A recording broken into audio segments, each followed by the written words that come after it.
G'day and welcome to Earn the Right. Earn the Right is your go-to audio platform for building reputation-based authority in the marketplace. We're all about turning credibility into recognition and recognition into opportunity. We have 4 tracks. If you've been listening to the previous few episodes, there are 4 specific tracks, not really shows, but very specific tracks that are all interrelated, and they make up this audio channel called Earn the Right.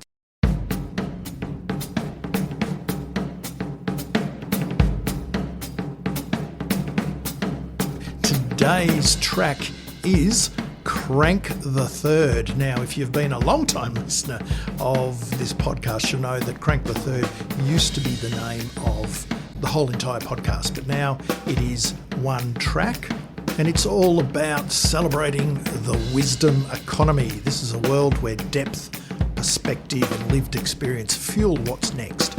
Crank the Third, this track, features conversations with inspiring midlife founders, solopreneurs, and professionals who are turning decades of know-how into opportunity. They're building meaningful ventures, shaping ideas, and designing work that matters. In today's Crank the Third episode, it is a replay of one of the more popular episodes of Crank the Third in the past. I thought I'd get it out of the vault because it's still as relevant and as vital today as ever before. And in it, I'm joined by creative director and self-confessed corporate troublemaker, Stanley Johnson. He joins us on the podcast to chat all things curiosity, networking, and the impact of pop culture and social media on maintaining relevance as a professional, as an entrepreneur. So it's a great conversation. I hope you enjoy it. And this track is Crank the Third.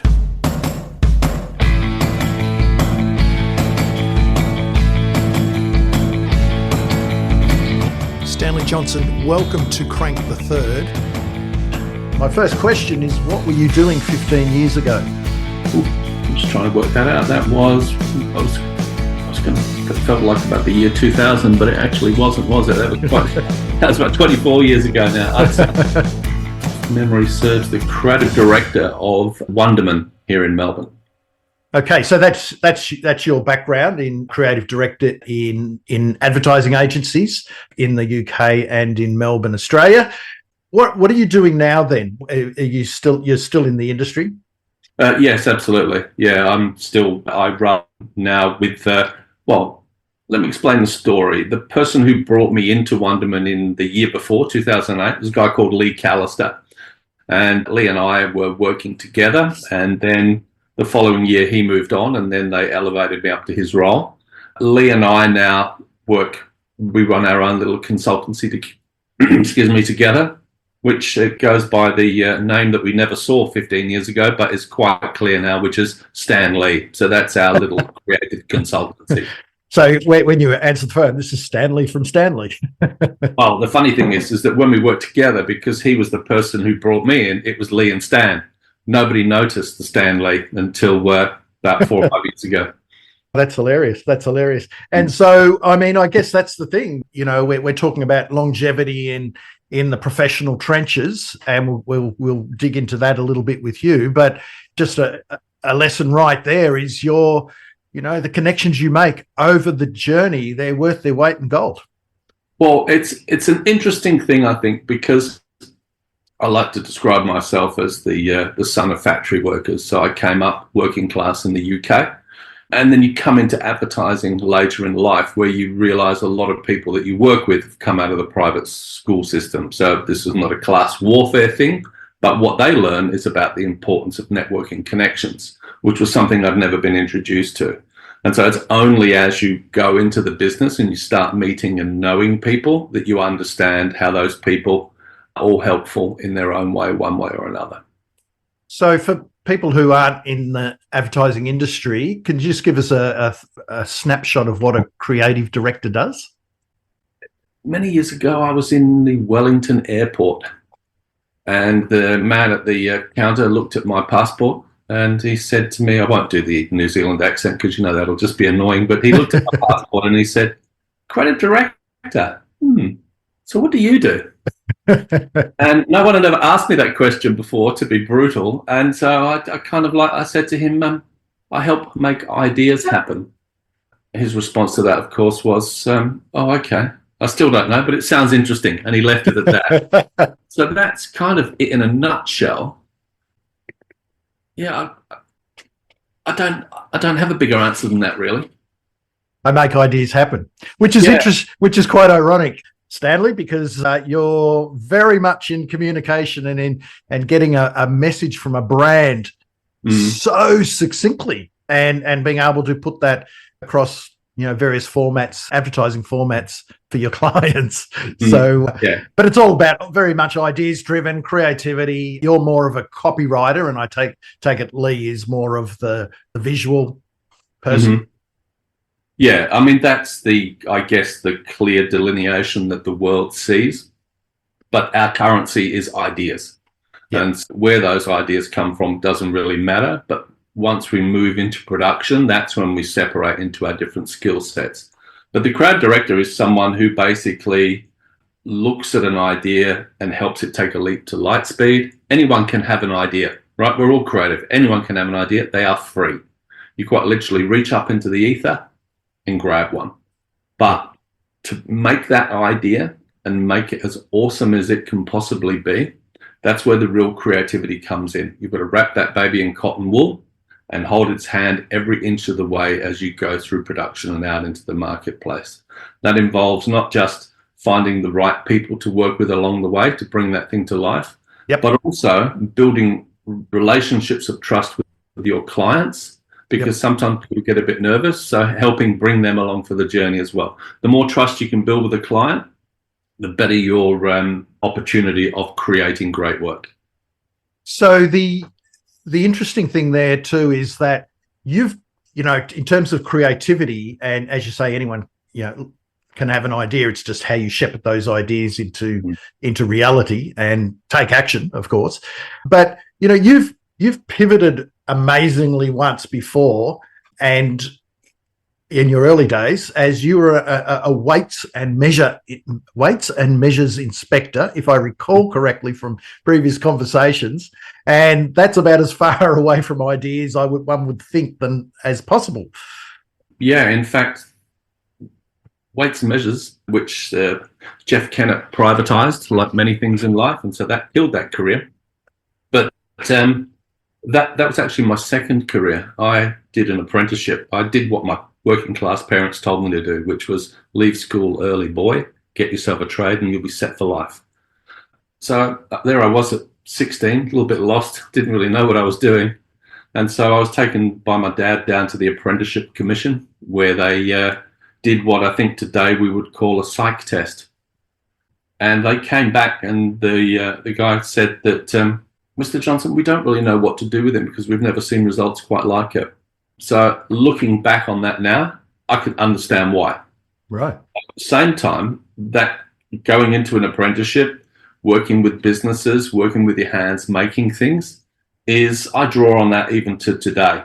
It kind of set me up so that when I uncovered the creativity I never knew I had, it's helped me kind of relate and work with people in order to truly do work that people respond to. It helps to get out on the streets and talk to people and meet people in business and find out about them, not just what their problems are, but more about their lives and the way their businesses work as well. So my tradie background has come in incredibly handy, which when I began my career, I was actually embarrassed about. Yeah, it's really interesting that it just goes to show, and I guess over the journey that we pick up these skills and experiences and all sorts of things, and how they become useful down the track. Yeah, the great South African creative John Hunt of Hunt Lascaris once said that in order to stay at the top of your game as a creative person, you need to constantly replenish your toolbox. And where that kind of feeds from is about, if you take a bus, get off a step earlier and walk. If you don't like football, go to a football game, sit amongst the people, listen to the noise. Go and see films that you don't like. Read magazines that are not the sort of magazines you would normally buy. Really kind of enriching and soaking up information from places that you would never go to. Because when you work in the ad business, you're often advertising products that you would probably never buy yourself. Yeah. That's a terrific segue, because I really want to dig into, and the theme for our discussion is around sort of pop culture and staying relevant as an over 50s professional, and being able to, stay up to date with stuff. But, that's for, someone in the advertising world, in the creative side, but really we all should be creative. Well, we all are creative, even, in corporate business, creativity wins, and we need to stay creative in whatever endeavor we do. It's just so important, curiosity and creativity. And so they're great lessons. Are they sorts of things you still do today? Have you really taken that on board over the journey? Can you just clarify what you mean by the question? Because I think it was such a long one. I kind of lost you in the middle. Yeah, sorry. I was talking about more about, creativity and curiosity. It's not just confined, obviously, to being a creative person in the ad industry, but in any business, an entrepreneur, a corporate professional. Creativity is it's the secret sauce, I think, for the success for a lot of people. So the I guess the advice that you took many years ago about getting out amongst the people and seeing things that you wouldn't normally do, and getting off one early step earlier on the bus, is really relevant, not just to advertising, but anyone in business. Yes. There are some people who describe creativity as curiosity. I think you and I were chatting offline before we fired up this thing around the word curiosity as well. And I think curiosity is the word, really. Yeah. It's being natural, it's being an interesting person who is interested. Yes. And that's interested in a lot more than maybe you would normally be. I agree 100%. That's certainly a phrase that I've used, and it's something I've continued to sort of, I guess, I don't know whether I've developed curiosity or whether I'm naturally curious. I mean, I've got a journalism background, and I think journalists are naturally curious. So I'm a kind of a writer. You're a writer, so you're probably going to be naturally curious as well. Do you think it's something that you can develop? Yeah, I think it's a bit like muscle memory, really. I can't remember who it was that said that the creative adult is the child that survived the school system. But there is definitely something in that, it's just, I don't know. It's a really hard one to say. But yes, I do believe it can be. So, when digital media started to kind of take hold within the industry at large, there was a lot of people who felt that advertising agencies, as we knew them then, were old-fashioned, old hat, and their primary problem was that they had a department that was called the creative department, because they believed that anybody could be creative, which is true. Everybody is creative, but people who can develop and come up with ideas under duress, on brief, on brand, with no money, no time, those are people that do it for a living, which is very different to kind of the way it's generally done. Yeah. But the curiosity thing, I think, is the key to everything. It's just being interested in stuff. Now, I've known you for quite a few years now, from those early days of, we talk about the early days of digital media and social media and stuff like that. And you were an earlier adopter. I feel that you're an early adopter on everything, a lot of stuff digital. How important was that? When were you on Twitter, for example? Can you remember when you joined Twitter? I know I did it in 2007, and I'm sure we probably that was how we met, I think. Yeah, but so my kind of thing, so we're going to talk about social rather than digital media. Yep. I've been doing digital since Rupert Murdoch coined the phrase "the information superhighway." So I was fortunate enough to kind of get in early there, but the whole concept of social media, I took a sabbatical year. I was a bit burnt out from work. I took a sabbatical year in 04 or 05, I think it was, and taught at RMIT in the advertising degree. And one of the things I wanted to do was to bring new media, as it was known then, or digital, into the course, because there didn't seem to be a lot of it. It was very much rooted in the past, when the industry was changing almost daily. And so I developed up a course where all of the kids, as we'll call them, they're probably a bit old to be kids, but they were kids to me, where all the kids would do their work each week and post it onto a blog.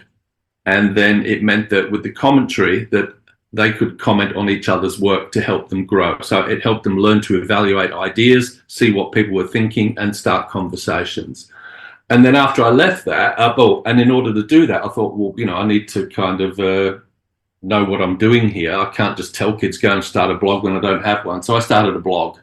And through that blog, I met many, many people through the commentary, through the advertising industry. So it broadened my kind of network of people. And so I was aware of Twitter, but at the time, I'd say in its early days, it was very much pushed as the I'm having a cheese and ham sandwich for lunch, or I'm going to get a coffee. And I was up in Sydney, so this would have been 08 coming into 09, where I went to Gavin Heaton's legendary and still running to this day Friday Creative Breakfast, where I met a couple of people who spoke to me about Twitter and changed my thinking on it. And so I then went and tried it. So that would have been 08, maybe 09. And I'm still there, and you probably can't see my phone here, but you'll look in the bottom corner. You can't really see it, but I still have the Twitter icon on Twitter as well. I will never switch it to X unless Elon ruins it anymore, because to me, I think Twitter has been a life changer. Yeah. I've met many friends through Twitter. I've learned a lot through doing it, and I've built a network of people that I chat with regularly, and I'm really love having that. So I'd hate to not have that. Yeah, it's interesting. I mean, once Elon Musk took over Twitter and called it X, and I still call it Twitter. So you can tell the old school adopters of Twitter, they still call it Twitter.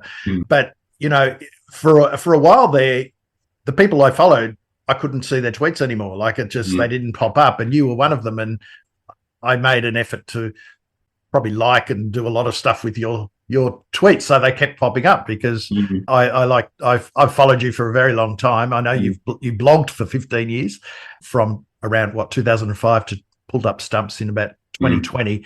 But going back to Twitter, sort of, for example, that's how I can tell that the sort of things that you're looking at, and you've still got an opinion, and you're still poking people in the metaphoric eye. How important is it to stay a little bit cynical of the world? Yeah, look, I think cynicism is probably not a good thing, really. Skepticism is sorry, yes. Yeah. Yes. Yeah. QED, question everything done. That's my kind of way of looking at stuff. But yeah, it's interesting, the Twitter thing, because I think we all in the early days started amassing followers. And I don't like the term followers because you get all these followers, but then what happens is you've got so many of them that then the people that you chat to regularly, they don't pop up as much. They're probably out there, but because you've got so many coming through, you probably don't see them. And so I set up a kind of like a list. Back when Twitter lists were a thing, they seem to have been deprioritized in the X makeover, but they're still there. And so my list of Stan's faves is the one that I look at in the morning, which has got all the people that I chat with regularly, people I'm interested in, people's opinions I trust. And then, if I'm up for a casual browse, then I go into the broader group. Which on any given day you could get any given thing. It's the platform's changed significantly. Going back to the blog, so your blog was called Brand DNA. Your Twitter handle is Brand DNA. You started blogging because of you were teaching at university. You kept it going for 15 years and stopped it in 2020. How hard was that to stop, given it was because you were very prolific? I think you're almost daily, or for a long time. Yeah. A, what did you get out of blogging? And B, how hard was it to stop? Yeah, I got a lot out of it. As I mentioned earlier, I met friends through blogging. So before social media, it was for me the original social media. And it all happened in the comments more than anything else. Which don't happen today, the comments. No, because that conversation moved across to Twitter. Yep. But yeah, when I started, I used to get frustrated by people whose blogs I liked that then suddenly went silent for a while, and then they'd pop up with "Oh, hey, I'm back," and it's like, yeah, no one missed you anyway, so it didn't really matter. But I made a commitment to myself that I would do it every weekday, so 5 days a week. Yep. Which I did do for probably the best part of 15 years. Why did I stop? Because in the year 2020, my wife and I had sold our beautiful house and were building a house on the Mornington Peninsula.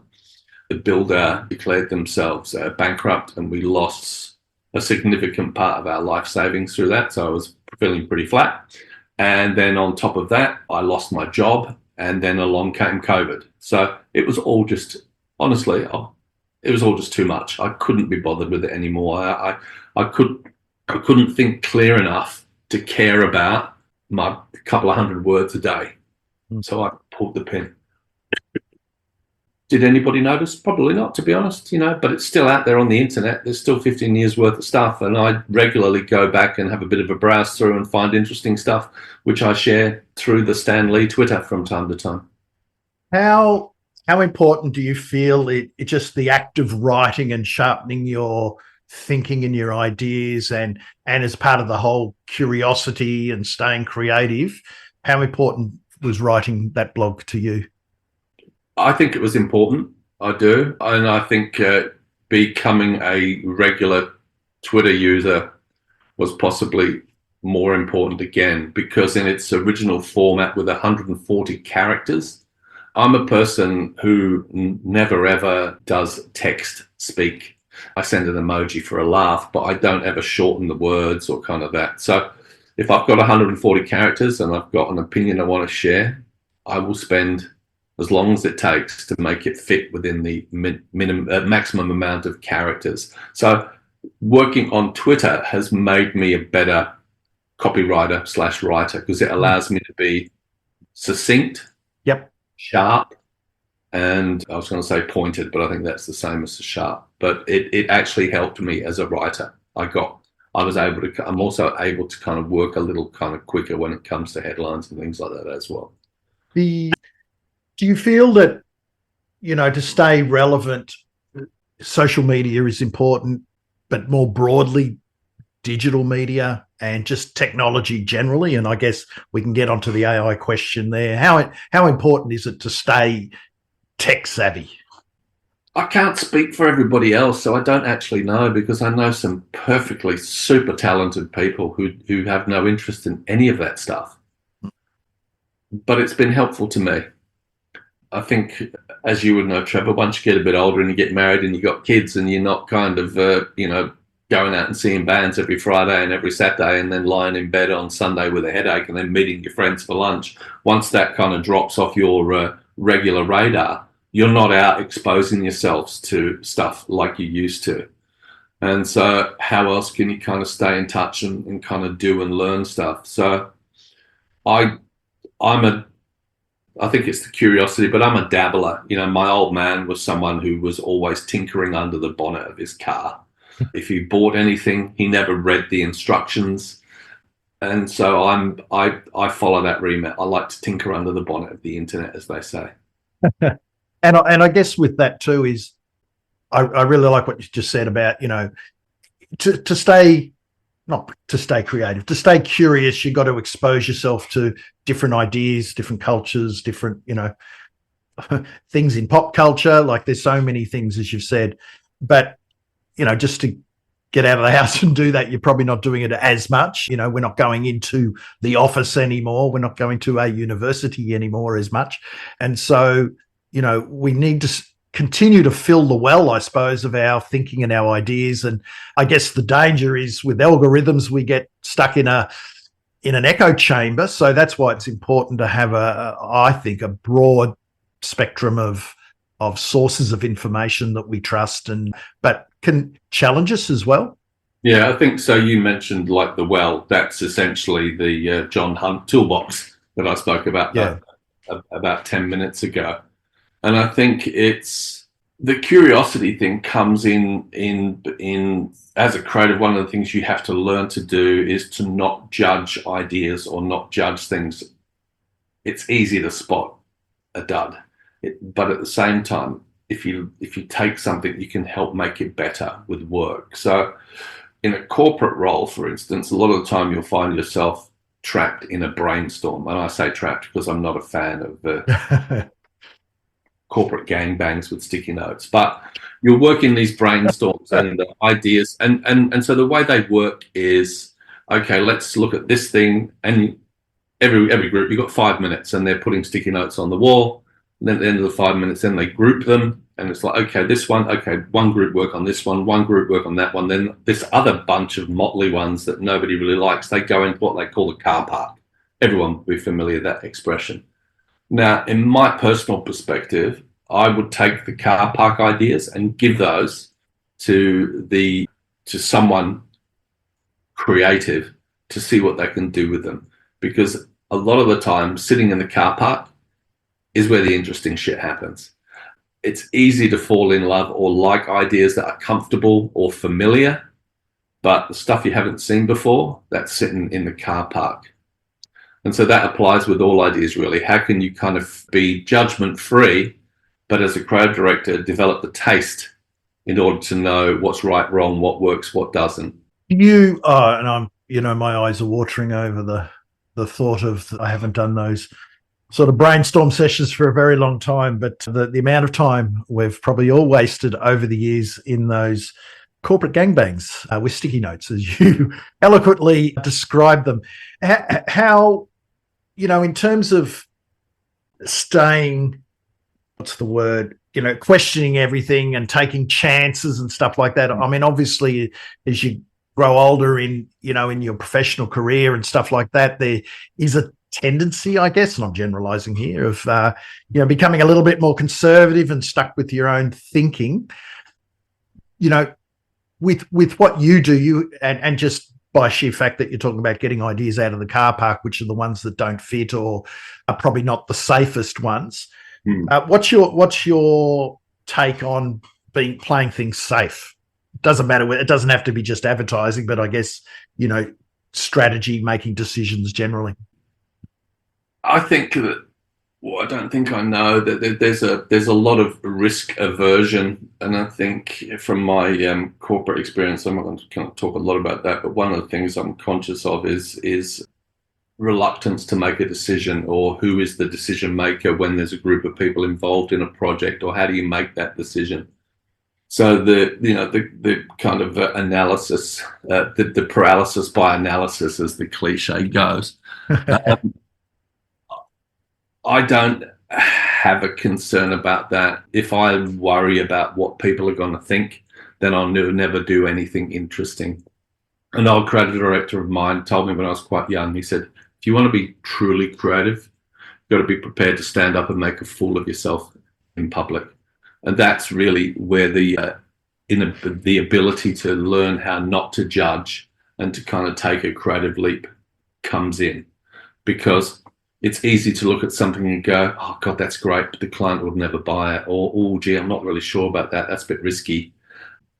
But you don't know. If it's not been done before, people don't know what to make of it. They don't know what to do with it. So a good example would be, one of the movies of the moment would be the sequel to the Joaquin Phoenix film, The Joker. I can't remember what his name is. Let's just call it Joker 2, which has been absolutely ripped to shreds. I've not seen it. I was quite keen to see it, but it's been ripped to shreds, so it's in my back burner list now. But it has not had a single positive review. But I know that there are lots of films and lots of albums and stuff that didn't get good reviews to begin with that are now held up as great works of art 20, 30, 40 years later.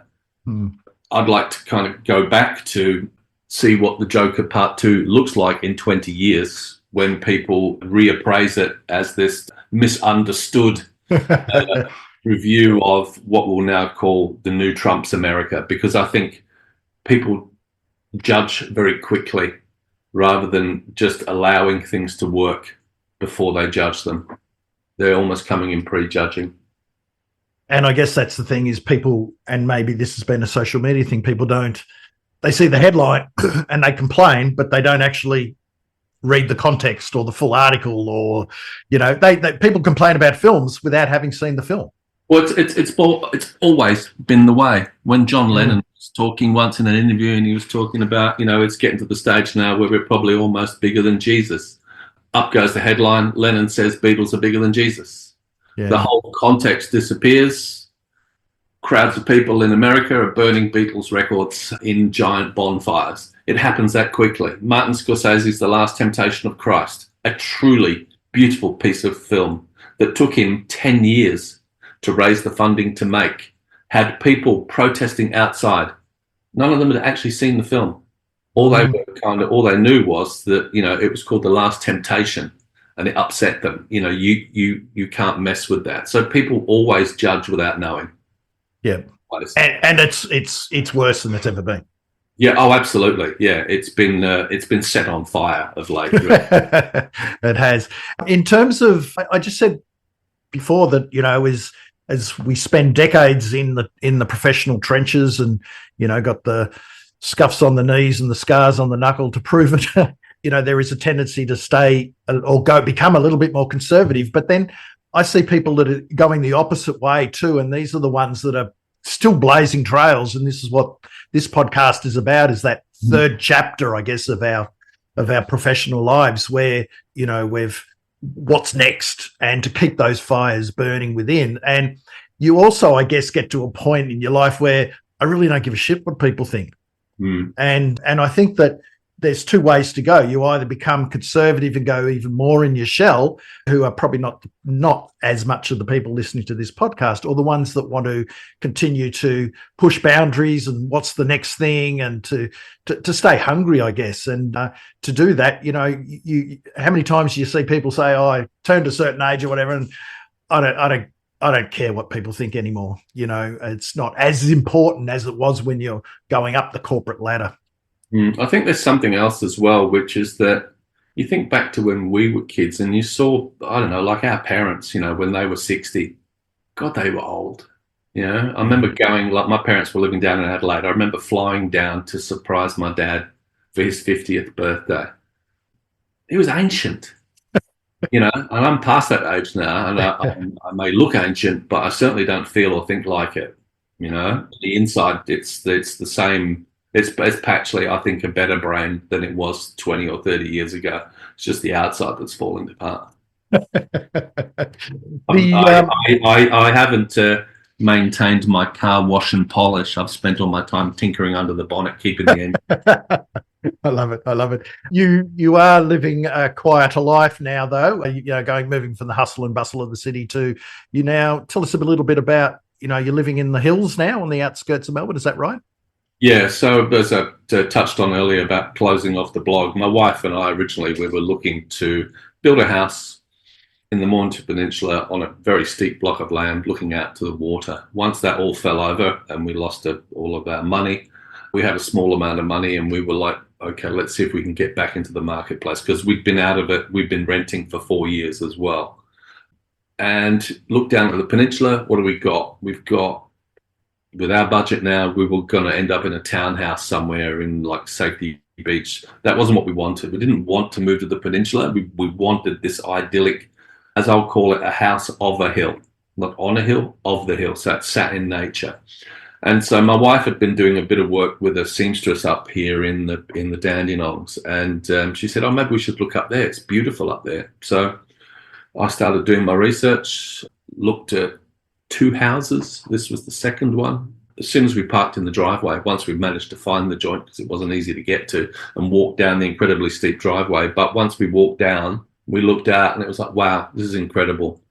And we put the offer in that day. It's very rare that you find somewhere that feels like home, but it's exactly what we wanted. So I think it was Le Corbusier who said that you should build a house of the hill, not on the hill. This house sits in the hill, surrounded by trees, looks out across the valley.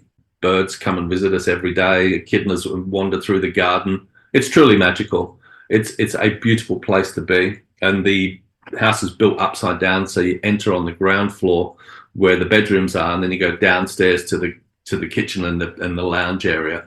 but it has a balcony that sits out the back, which basically is the most idyllic place to just sit. And I think I do a lot of work sitting out there. I've done plenty of these kind of Zoom call chats, sitting outside, surrounded by plants as well. It's just a wonderful place to be. It really is. And so what's a day in the life of now? I mean, you go back a few years and, going into the agency and dealing with people and doing all that sort of stuff. And some people have gone back to that life and others haven't. But you kind of have now got, this, you're a freelancer plus you've got the creative consultancy. Do you do separate things outside of the creative consultancy? I do occasional projects with friends, but most of my time is spent working with Lee on our clients. We've got a couple of nice little clients that we work with. But my average day, I think if you go and look on the Stanley website, you'll see it there. But our thing is that we were two creative directors who had gotten fed up working with what we'll call the top end of town. Where everything goes through a committee, where everything takes forever, where you can have a truly great idea, but our learned friends in the legal department like to chip away at it. And so we wanted to kind of take that top end of town thinking that smaller businesses and startups could not afford or get access to by going to big agencies and offer them that same quality of thinking. And so that's what we do. My average day, that was what you asked, wasn't it? Yeah. So look, before I tell you that, I have to say is that there is nothing I love better than working with people and running a creative department, being a creative person. I love doing that. I really do. I would be more than happy to be setting my alarm and going to the office every day. I really enjoy that.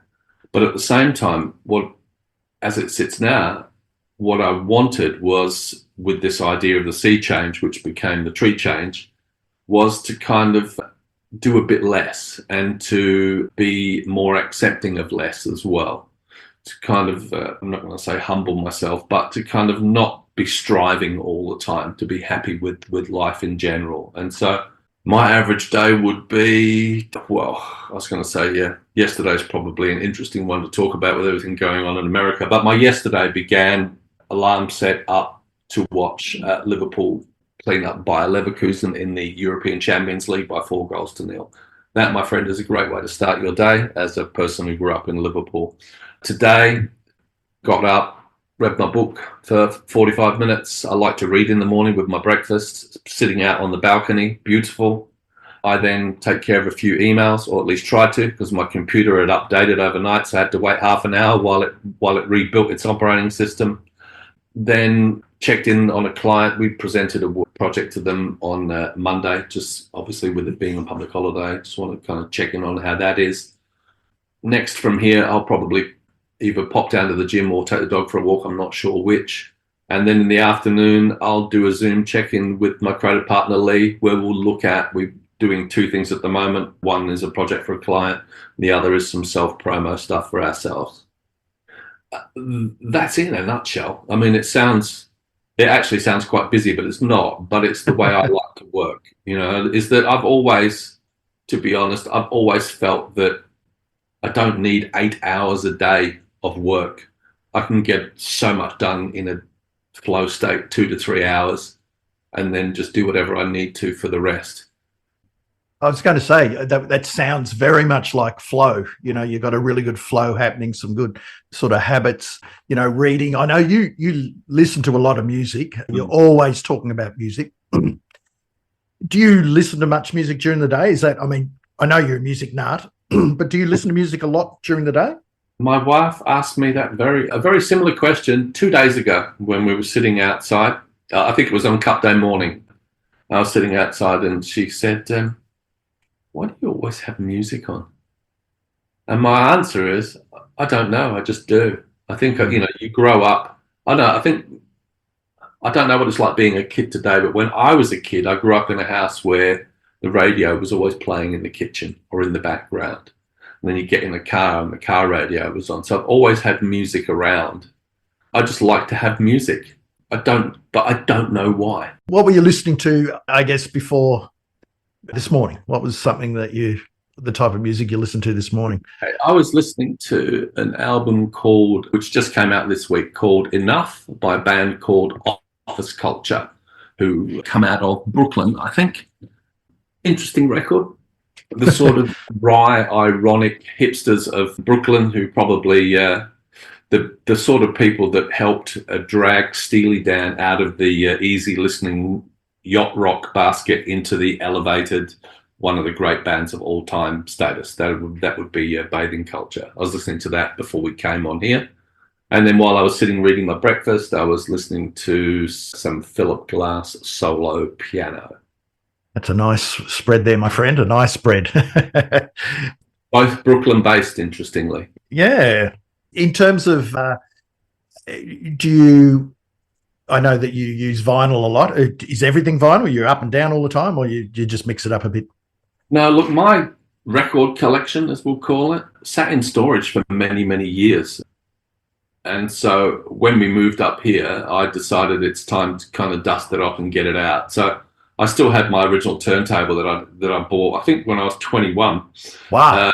Yeah, I kind of wish I still had the stereo, because it was a magnificent Sansui setup. But yeah, I felt that that turntable was probably a little bit past its use by, so I bought a new turntable when we moved up here. If there's one thing I kind of had forgotten as being a regular listener of vinyl, is that you get 20 minutes and you got to get up and turn it over. Mate. Tell me about it. So I do listen to records.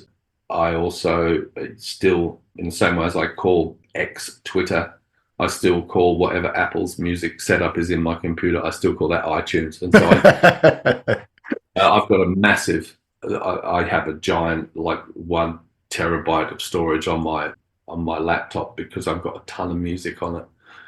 Because I don't use Spotify. I don't use streaming music. I find the whole idea of that kind of silly, really. It just doesn't feel right for me that music is there for free. I'm happy to steal some music on occasion, but the whole concept of it just being there for free, I don't get how people commit to the music by just kind of listening to it. Yes, it's a vexed question, isn't it? It's as a music lover, you love the music, but to be buying it all the time with an album at $50 or something now, where I gave all my albums away. So my hundreds and hundreds and hundreds of albums, how forward thinking was I? This will never come back. So I basically gave them all away. But it's kind of come back, but it may seem kind of it's come back and it's mainstream to us, but really it's like a 1% of kind of people out there in the world. Of course. That sort of stuff. I think one of the things about Spotify and stuff like that, and I'm sure that the other things do it as well, is this whole algorithm and the recommendation engines. I'm not interested in being recommended stuff, because if you like this, then you'll like that. Yeah. You want to explore more randomly, more serendipity. Yeah. I like a happy accident or something. If Brian Eno recommends something, then I'll listen to it. If the Spotify algorithm recommends it, then I don't listen to it. If Amazon says, "Oh, you bought this, you'll like this," 99% of the time, what it's recommending is something I already own. Yeah. Which I find incredibly frustrating as well. So yeah, I'm a tad skeptical of algorithmic recommendations, I'm afraid. So we've covered a lot of territory here, Stanley. Thank you very much for your time.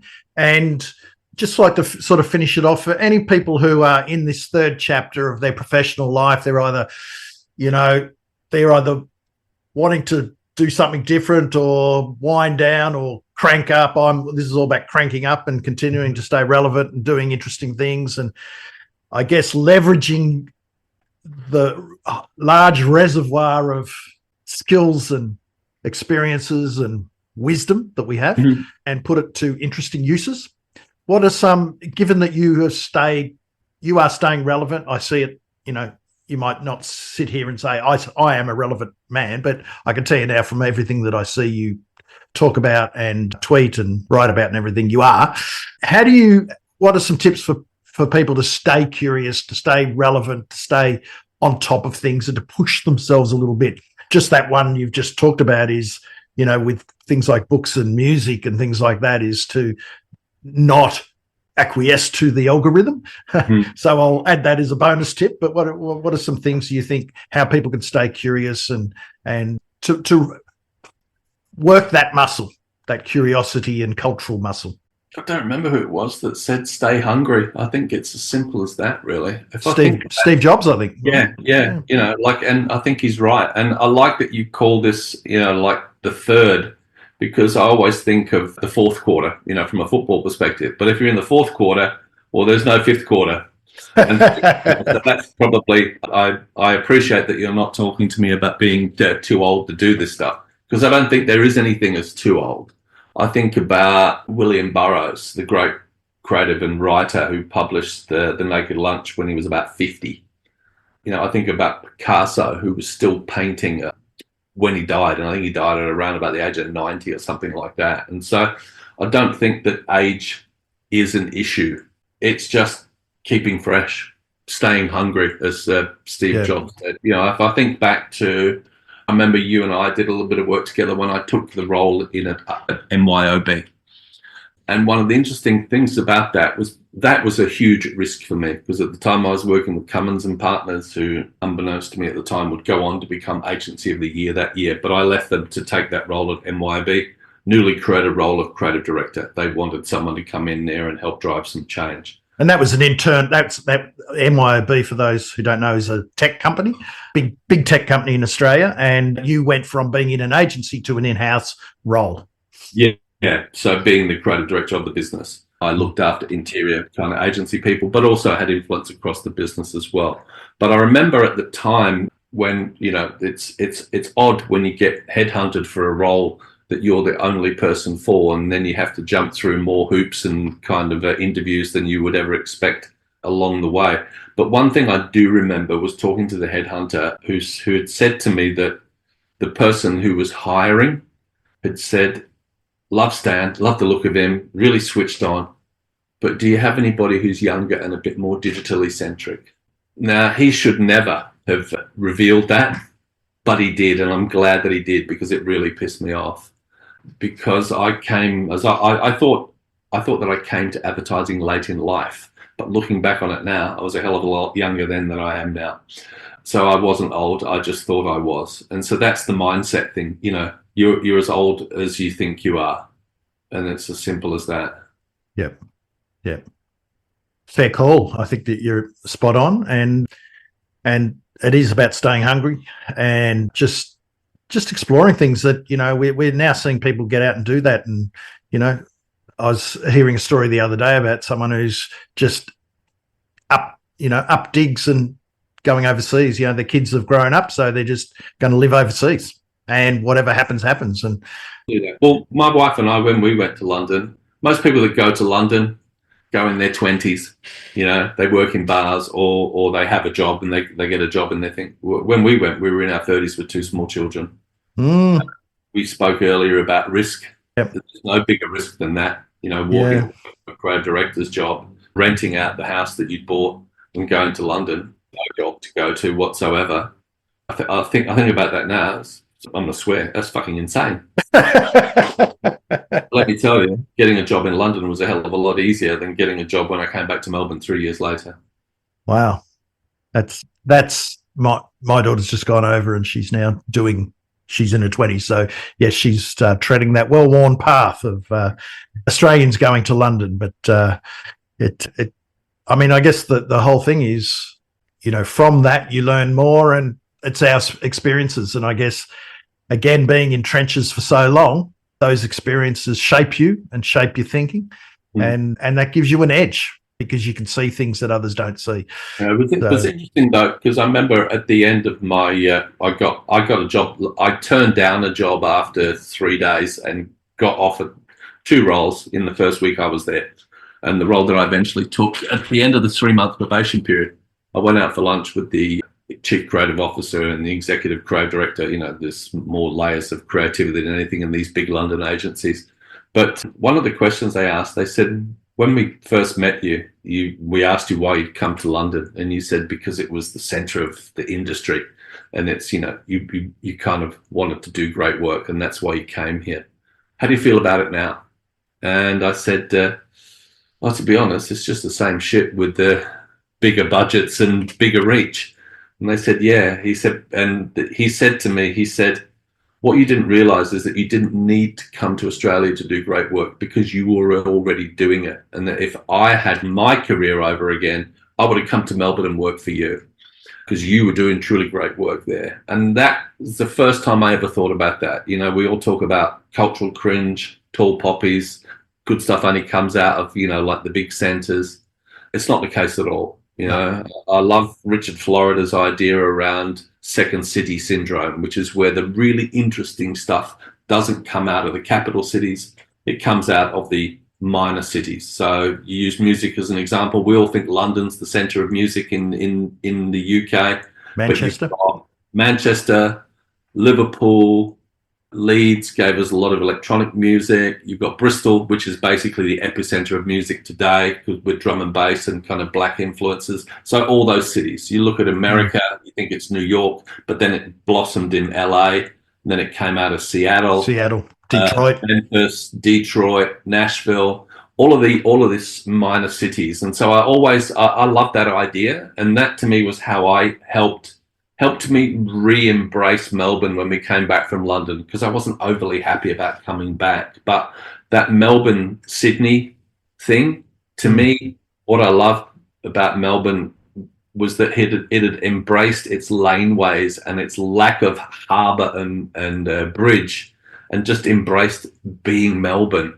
Yep. And I loved that because it was a true personification of everything that Richard Florida spoke about. Yeah. I remember that book he did, and it was quite a while ago, but it was a great trend that he'd picked up on. Stanley, thank you very much for your time. Cognizant you've got music to go back and listen to. Just before we finish off, how can people find you online? If people are brave enough to go on to X, or as Twitter as we like to call it, they can find me there as Brand DNA.